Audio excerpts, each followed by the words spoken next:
Hello and welcome to the Art of Personal Science, where we are building habits that naturally strengthen over your lifetime. This is about vitamin D. We are still working on our first short-term goal to consciously use small steps instead of drastic changes toward personal transformation. A few facts about vitamin D. First, vitamin D is a hormone in the body. It's not merely a food source micronutrient like you may have believed. Almost every human cell has a receptor for vitamin D. That means that almost every human cell uses vitamin D. It affects the kidneys, small intestine, bones, muscles, and growth. It regulates about 3% of your entire human genome. That means that without sufficient vitamin D levels in your body, as your cells begin to split and replicate, it needs vitamin D to make sure that that process happens accurately and without any mistakes. About 80% of the vitamin D in your body is synthesized by sun exposure. Getting some sun exposure is extremely important. Serious health problems are caused by insufficient sun exposure. But unfortunately, 69.5% of Americans are low or very low in vitamin D. Insufficient sun exposure is an emerging public health problem. In fact, the avoidance of sun exposure is a risk factor for death of a similar magnitude as smoking. And the body of science concerning the benefits of moderate sun exposure is growing very rapidly. It's causing us to look differently about the sun and UV rays and their relationship to human health. In fact, the message of sun avoidance must be changed to acceptance of non-burning sun exposure. And there have been a lot of studies about that. There are a lot of associations of non-burning sun exposure, such as a reduced risk of skin cancer and sunburns. That protection against sunburns and the development of melanoma happens when your skin gets darker and thicker from non-burning sun exposure over time. In fact, some people have said that the rise in melanoma since 1935 may be a consequence of people avoiding the sun more than ever.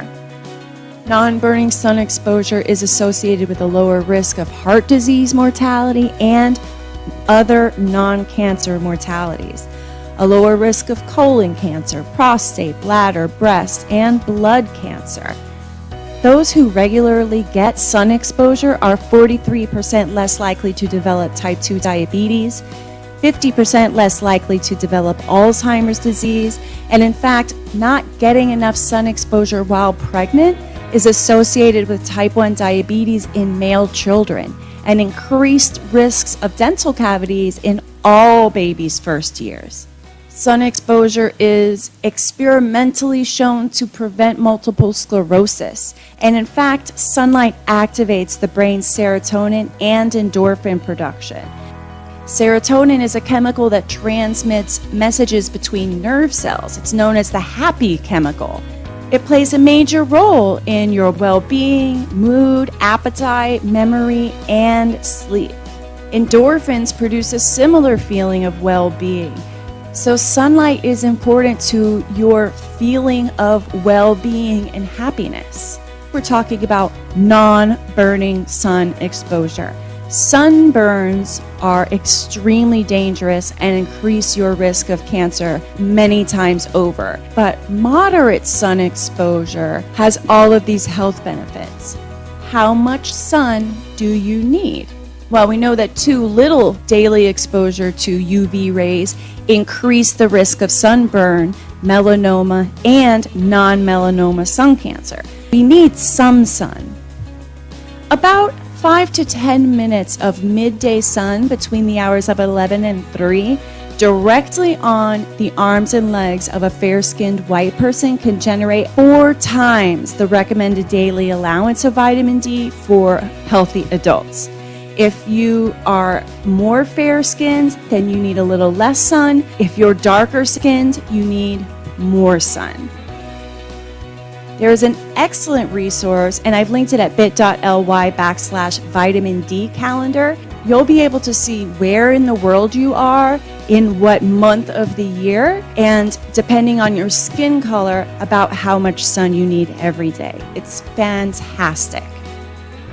Roman Payne has said, "Oh, sunlight, the most precious gold to be found on earth."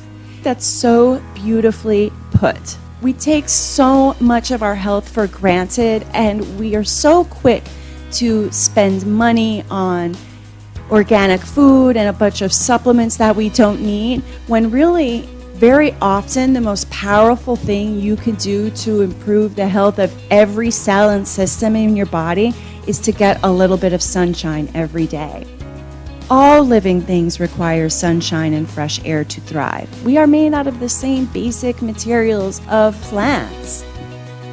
A lot of things may be holding you back from getting regular, moderate, non-burning sun exposure, such as you may burn very easily, you don't like to feel hot, or you sweat too much. An easy way to get the sunshine that you need is to do it in the morning. Now, if you go in the morning, you will need more than if you went in the middle of the afternoon.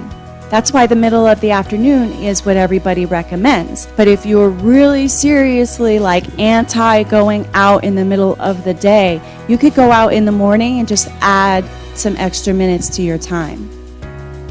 Your homework is to let the sun touch your bare arms and legs for at least 3 minutes every day. The key is don't even come close to getting a sunburn. This starts at 3 minutes just so you can get in the habit of getting outside and getting in the sun every day.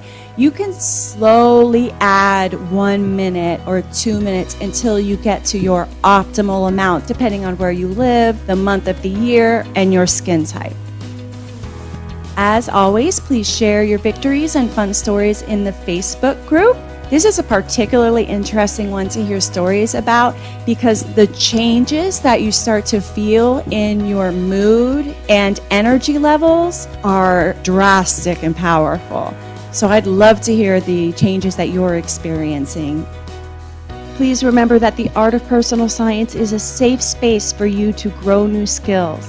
I keep the new stuff as simple as possible to keep you moving through the program while building the skills you need to go further and further.